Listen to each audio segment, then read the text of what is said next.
창세기 12장 10절에서 20절까지 말씀.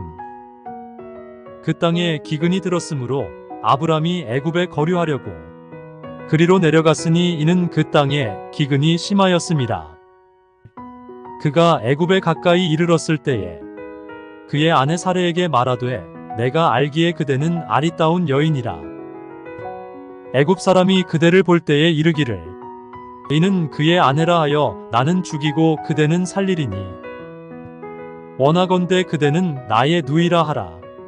그러면 내가 그대로 말미암아 안전하고 내 목숨이 그대로 말미암아 보존되리라 하니라. 아브람이 애굽에 이르렀을 때에 애굽 사람들이 그 여인이 심히 아리따움을 보았고 바로의 고관들도 그를 보고 바로 앞에서 칭찬하므로 그 여인을 바로의 궁으로 이끌어들인지라. 이에 바로가 그로 말미암아 아브람을 후대함으로 아브람이 양과 소와 노비와 암수 나귀와 낙타를 얻었더라. 여호와께서 아브람의 아내 사레의 일로 바로와 그 집에 큰 재앙을 내리신지라. 바로가 아브람을 불러서 이르되 내가 어찌하여 나에게 이렇게 행하였느냐? 내가 어찌하여 그를 내 아내라고 내게 말하지 아니하였느냐? 내가 어찌 그를 누이라 하여 내가 그를 데려다가 아내를 삼게 하였느냐? 내 아내가 여기 있으니 이제 데려가라 하고 바로가 사람들에게 그의 일을 명하매 그들이 그와 함께 그의 아내와 그의 모든 소유를 보내었더라.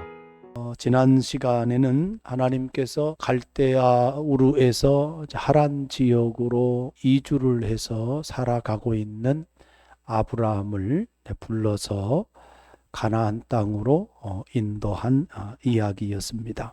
특별히 9절 말씀에 보면 점점 남방으로 옮겨갔더라 이렇게 나옵니다. 10절 말씀 좀 보겠습니다. 그 땅에 기근이 들었다. 그 땅은 어느 땅을 가리킬까요? 9절에 있는 남방 땅을 이야기합니다.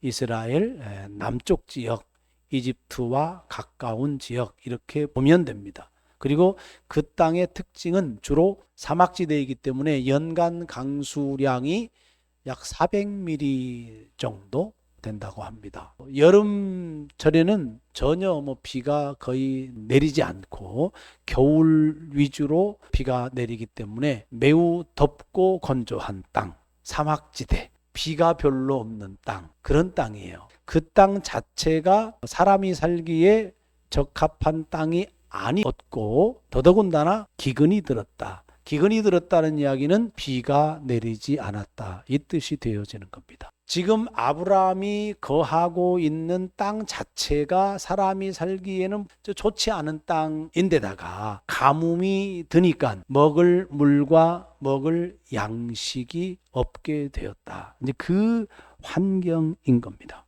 자, 근데 그 땅은 하나님께서 아브라함을 인도해서 도착한 땅이에요. 가나안 땅이라고 하는 것은 하나님이 약속한 땅이고 또 하나님의 약속을 붙잡고 따라서 아브라함은 순종했잖아요. 약속의 땅임과 동시에 아브라함 입장에서는 순종의 땅이기도 해요. 그런데 그 땅이 어떤 땅?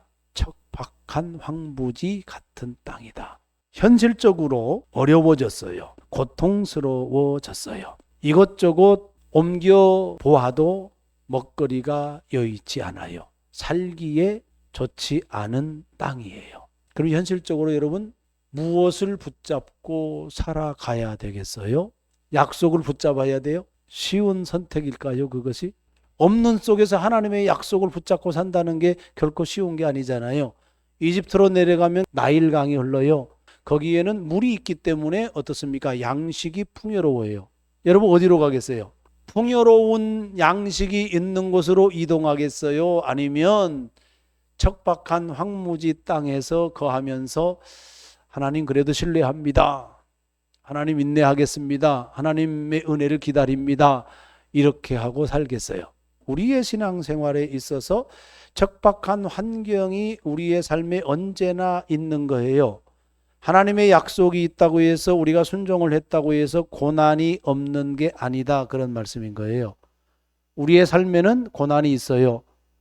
하나님이 지시할 땅으로 갔음에도 불구하고 거기에는 뭐가 있었어요? 기근이 있어요. 가뭄이 있어요. 양식이 없어요. 물이 없어요. 그런데 하나님이 여기로 나를 인도했다고 도대체 뭐야? 이렇게 되는 거지 않습니까? 그런데 조금만 더 내려가면 무엇이 기다리고 있느냐면 물이 있어요. 그리고 땅도 비옥해요. 농사할 수도 있어요. 집도 지을 수 있어요. 거기에서 풍성한 먹거리와 함께 안전하게 살 수 있어요. 자, 그러면 여러분, 풍성함과 안전함이 있는 애굽을 믿고 애굽으로 가겠습니까? 아니면 척박한 땅, 가뭄과 기근 속에서 혹시 굶어 죽을 수 있는 그 땅에 머물면서 하나님을 바라보며 살겠어요? 두 가지 선택이잖아요. 우리의 신앙생활이라고 하는 것이 바로 이 지점이 언제나 우리에게 고민으로 주어집니다. 중요한 것은 뭐냐면 하나님께서는 우리에게 고난 없는 삶을 약속하지 않았어요. 오히려 고난 당할 때 내가 너희와 함께 하겠다라고 하는 것이 하나님의 약속이에요. 이스라엘 백성들이 어떻습니까? 가나안 땅에 들어가려 할 때에 지도자 리더십이 바뀌잖아요. 모세에서 여호수아로 바뀌게 되어집니다. 그때에 이스라엘 백성들에게 혹은 여호수아에게 하시는 말씀이 담대하라, 두려워하지 말라, 그렇게 말씀을 했어요. 내가 너와 함께 하기 때문에, 내가 너희들과 함께 하기 때문에 강하고 담대해라, 두려워하지 말아라, 그렇게 말씀을 했어요. 그 이야기는 뭐냐면 담대해야 될 이유가 있는 거예요. 강해야 될 이유가 있는 거예요. 두려워하지 말아야 할 이유가 있는 거예요. 뭐냐면 그 가나안 땅에 들어가게 되어지면 가나안 족속이 있는데 그 가나안 족속은 이스라엘 백성들보다 훨씬 강해. 그러니까 뭐예요? 두려움의 요소잖아요. 그것은 뭐냐면 그들과 싸워서 이겨야 되는 거예요. 가나안 땅에 무혈입성하는 것이 아니고 생명을 걸고 싸우는 현장에 들어가야 되는 거예요. 그럴 때 하나님께서 야, 너희들 가나안 땅에 들어갈 때 무혈입성해. 전쟁도 없고 오직 평화만 있고, 그렇게 약속하지 않으셨어요. 가나안 땅에 들어가서 그 땅을 차지해야 되는 거예요. 차지한다는 의미는 뭐예요? 그들과 싸움이 있다는 거예요. 그래서 그들을 진멸해야 되고 그들을 내쫓아야 되는 거예요.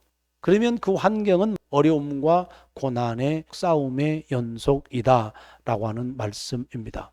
하나님께서 약속을 해 주셨다고 해서 또 우리가 순종한다고 해서 어려움과 고난의 환경이 없는 것이 아니다. 하나님께서 이스라엘 백성들이 가나안 땅에 들어갔을 때에 하나님께서 그들과 함께 해 주셨던 것처럼 하나님께서도 우리와 함께 해 주시겠다, 그 약속을 하시는 거예요. 그러니까 우리는 무엇을 붙잡고 살아야 되냐면 하나님의 약속을 붙잡고 사는 거예요. 하나님의 부르심 그리고 순종의 삶 속에 현실적인 어려움이 있고 고난이 있을 때 하나님을 신뢰하고 하나님을 의지해야 되는데, 그 하나님을 신뢰하고 의지해야 되는 근거, 근원적인 그 요인은 뭐냐면 하나님의 약속이에요. 내가 너와 함께 갈 거거든. 내가 너와 함께 해. 하나님께서 어떤 어려운 고난의 환경 속에서도 여러분과 함께 하고 있다는 사실, 그 사실을 신뢰하고 여호와 하나님을 의지하는 그런 믿음의 삶을 살아가기를 주의 이름으로 축복합니다.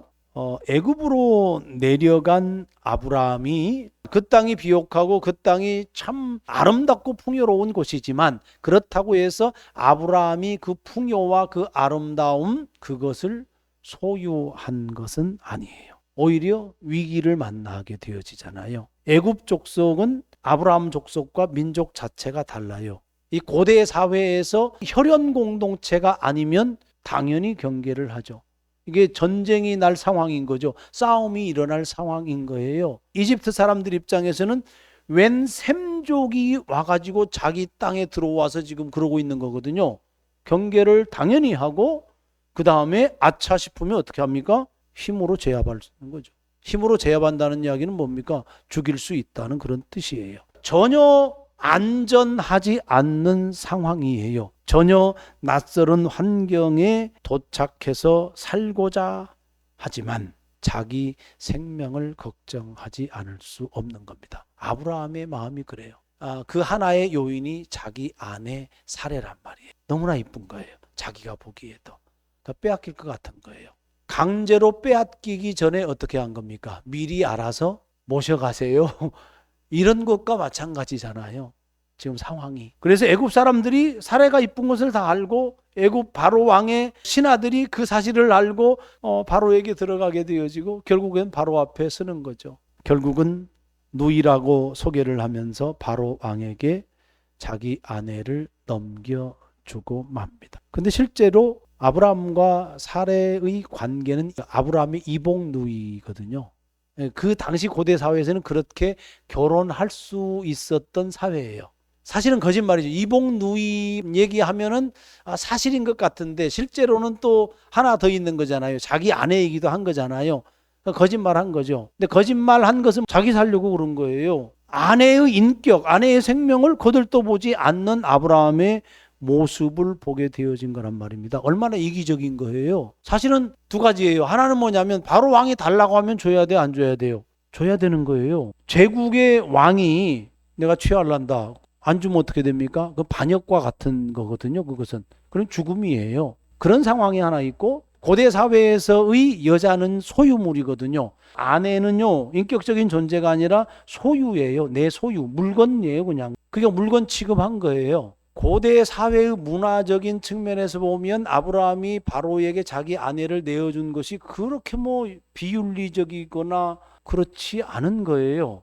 그 당시 사회로 보면 그렇다, 그런 이야기입니다. 아브라함의 삶에 또는 사레의 삶에는 하나님이 연결이 되어져 있어요. 아브라함과 사레를 부른 분은 누구예요? 여호와 하나님이죠. 그들을 가나안 땅으로 인도하신 분이 여호와 하나님인 거예요. 아브라함의 인생을 보고 사레의 인생을 보려면 여호와 하나님을 통해서 이들의 삶을 봐야 제대로 보이는 거예요. 12장 2절 말씀에 아브라함에게 이렇게 얘기를 합니다. 내가 너로 큰 민족을 이루고 아브라함을 통해서 큰 민족을 이루겠다 하는 이야기는 아브라함을 통해서 큰 민족을 이루는 것은 아브라함 혼자 할 수 없는 거잖아요. 그러면 아브라함과 누가 함께 해야 되는 거예요? 아기를 낳으려면 당연히 자기 부인 사레잖아요. 사레와 함께 해야 되는 거예요. 아브라함과 사레는 뗄래야 뗄 수 없는 관계란 말이에요. 하나님과 긴밀하게 연결되어 있는 것은 아브라함이고 또 사레이고 그런 겁니다. 그런 속에서 봐야 되는 거예요. 그러면 아브라함은 이 약속을 기억하고 있어야 되는 거지. 하나님께서 야, 내가 너로 큰 민족을 이루게 할 거야. 그 말씀을 기억하고 있었다면 자기 아내를 물건 취급하진 않죠. 소유물 취급할 수는 없는 거죠. 아브라함은 하나님의 약속을 기억하지 못했어요. 애굽 바로의 힘, 그것을 의식하고 그것을 두려워는 했지만 약속을 해주신 하나님에 대한 인식, 생각하지 못했어요. 오히려 그 약속을 무시하는 행동을 했다. 그런 측면에서 아브라함의 불신앙 행위, 이렇게 정의를 내려야만 하는 겁니다. 아브라함 입장에서 보면 눈에 보이는 권력이 크죠. 또 눈에 보이는 권력이 가깝죠. 하나님의 약속은 추상적인 거잖아요. 하나님은 보이지 않잖아요. 그러니까 붙잡으려고 해서 손으로 붙잡고 싶은데, 눈에 보이는 걸 잡고 싶은데 여호와 하나님은 눈에 보이질 않는 겁니다. 그런데 바로는 지금 눈앞에 있는 거예요. 그 힘이 있는 거예요. 바로에게로 치우치는 거죠. 그러다 보니까 신앙을 상실해요. 하나님의 약속을 무시해요. 하나님의 말씀을 기억하지 못해요. 이것이 사람이에요. 저와 여러분도 마찬가지예요. 눈에 보이는 힘, 그거 의식해요. 눈에 보이는 권력, 그거 의식한단 말입니다. 눈에 보이지 아니하는 하나님의 말씀, 눈에 보이지 아니하는 여호와 하나님, 그거 의식하기가 쉽지 않거든요. 이 영적인 두 가지 싸움에서 무엇을 선택하느냐가 우리의 삶의 과제가 되어지는 겁니다. 하나님께서 우리에게 요구하시는 것은 눈에 보이는 힘, 그거 선택하지 말고 눈에 보이지 않지만 내가 너에게 약속했잖아. 그러니까 나를 붙들고 나를 신뢰하고 나를 의지해. 아브라함아, 너가 바로에게 너 아내 넘겨주지 않아도 내가 너를 지키고 내가 너를 보호하지. 너는 그것을 불신한 거야. 이런 이야기가 되는 겁니다. 눈에 보이지 아니하는 영적인 여호와 하나님이지만 그러나 우리의 인생을 하나님의 말씀에 의해서 약속에 의해서 책임지고 있다라고 하는 사실. 그래서 하나님을 신뢰하고 하나님을 의지하며 살아가는 우리가 되기를 바랍니다. 마지막 세 번째 17절에 보면 여호와께서 이렇게 시작합니다. 하나님이 개입한 거예요. 이게 은혜예요. 이것도 보이지 않아요. 보이지 않는데 현상이 나타난 거예요. 그 현상은 뭐냐면 바로에게 재앙이 임한 거예요. 여러분 눈에 보이진 않지만 한 번 재앙이 임한 게 아니고요. 여러 가지 과정들이 있었던 거예요. 여러 가지 과정 속에 이거 재앙, 이거 뭔 일이지? 또 재앙, 이게 뭔 일이지? 이거 큰일, 이거 뭐야 이거? 이런 과정 속에 바로가 깨닫게 되어지는 거예요. 그러니까 하나님의 개입하심은 단회적일 수도 있지만 여러 번 반복하여서 하나님의 의지를 보여주는 거예요. 그래서 바로가 아는 거예요. 이 큰 재앙을 내리는 것을 보고 이게 뭔 일이야? 원인이 뭐지? 이걸 찾은 거예요. 그 찾은 원인이 정확한 거죠. 그래서 18절에 보면 아브라함을 불러서 이야기합니다. 네가 어찌하여서 나에게 이렇게 행하였느냐? 네가 어찌하여 그를 내 아내라고 내게 말하지 아니하였느냐? 그래요. 왜를 몇 번 반복해요? 두 번 반복해요. 한 절에서 어찌하여 왜 이것을 두 번 반복해요. 강조한 거잖아요. 바로가 격앙되어 있는 거예요. 왜? 아브라함의 거짓말 때문에 누가 죽게 생겼어요? 자기가 죽게 생긴 거잖아요. 이거. 그럼 격앙될 수밖에 없는 거예요. 너의 거짓 때문에, 네가 진실하지 않는 것 때문에 내가 이렇게 된 거야. 너 어째서 그렇게 얘기한 거야 도대체? 어찌 보면 책망이고 어찌 보면 꾸짖음인 거죠. 이방인 애굽의 바로 왕을 통해서 하나님의 사람 아브라함을 뭐하고 있어요? 꾸짖고 있는 겁니다. 이게 참 무서운 일인 거잖아요. 하나님의 꾸짖음. 우리는 이걸 이스라엘 역사 속에서 얼마나 많이 경험을 합니까?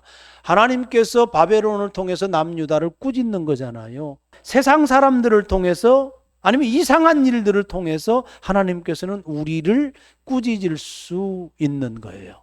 이것이 하나님의 개입하심인 겁니다. 19절 보면 네가 어찌 그를 누이라 하여 이렇게 시작해요. 여기도 어찌 나오잖아요. 왜 이렇게 나오죠? 그를 누이라 하여 내가 그를 데려다가 아내를 삼게 하였느냐? 네 아내가 여기 있으니 이제 데려가라. 하나님의 개입은 이렇습니다. 바로와 그 집에 재앙을 보내었어요. 그 과정에서 바로가 아브라함이 자기 아내를 누이라고 속이고 자신에게 준 사실을 알게 되었어요. 바로의 입을 통하여 아브라함의 불신앙의 행위를 꾸짖고 있어요. 그리고 상식적으로는 왕을 속였으니 죽어 마땅한 거예요, 아브라함이. 그런데 죽이지 않아요. 하나님의 개입이죠. 아브라함과 그의 가족 모두가 살아서 많은 소유와 함께 애굽을 떠나게 되어집니다. 이 모습이 하나님의 개입하심, 하나님의 은혜, 이렇게 되어지는 겁니다. 그래서 하나님의 개입하심으로 화가 복으로 바꾸어지는 그 은혜를 아브라함이 입었다라고 하는 겁니다. 목적이 뭐예요? 왜 그랬어요? 하나님이 왜 개입하세요? 하나님이 왜 아브라함에게 간섭하시죠? 왜 하나님이 아브라함의 삶에 간섭하십니까? 왜 사라를 살리고 왜 아브라함을 살리고 다시금 애굽을 떠나서 가나안 땅으로 왜 들어오게 하는 거예요? 그것은 아브라함에게 약속하신 그 약속을 이루기 위함이다. 아브라함의 불신앙임에도 불구하고 하나님은 자기 자신이 약속했던 것을 이루려고 하시는 거예요. 우리 인간들은, 우리 사람들은 늘 불신앙 가운데 거하지만 하나님은 언제나 변함없이 하나님께서 계획하시고 이루시고자 원하시는 하나님의 구원 계획을 성취해 나가신다고 하는 사실입니다. 그래서 그 하나님을 우리는 신실하신 하나님, 이렇게 고백을 하는 겁니다. 말씀을 정리합니다. 하나님의 약속에는 어려움과 고난의 환경이 없다라는 내용은 없어요. 오히려 하나님의 약속에는 고난 가운데에서 내가 너와 함께 할게, 그러니 두려워하지 마, 함께 하심. 여러분, 이 약속을 믿고 그 하나님 의지하기를 바랍니다. 풍요로운 세상이라고 해서 우리의 안전이 보장되는 것은 아니다. 더 안전을 추구하려면 우리가 이기적인 사람이 되고 다른 사람을 이용하게 되고 거짓말을 하게 돼요. 이런 세상에서 하나님을 두려워하고 하나님을 신뢰하며 사는 것이 참 신앙인이다 하는 겁니다. 여러분, 안전과 풍요로움을 손에 쥐었다고 해서 하나님의 뜻이 이루어지는 것은 아니에요. 안전과 풍요로움이 때로는 하나님의 복이지만 그것이 하나님 나라의 전형적인 모습은 아니에요. 우리가 안전하다고 해서, 우리가 풍요를 누린다고 해서 우리가 구원받았다라고 하는 증거는 아니다, 그 말이에요. 하나님의 구원의 성취는 하나님의 계획에 의해서 하나님의 방법과 하나님의 뜻대로 이루어지는 겁니다. 그 구원의 성취는 세상이 아니라 하나님이 주도하십니다. 그 하나님의 일을 이루시는 하나님, 그 신실하신 하나님을 신뢰하며 그분만을 의지하며 그분의 약속을 따라서 신실하게 살아가는 우리 모두가 되기를 주의 이름으로 축복합니다.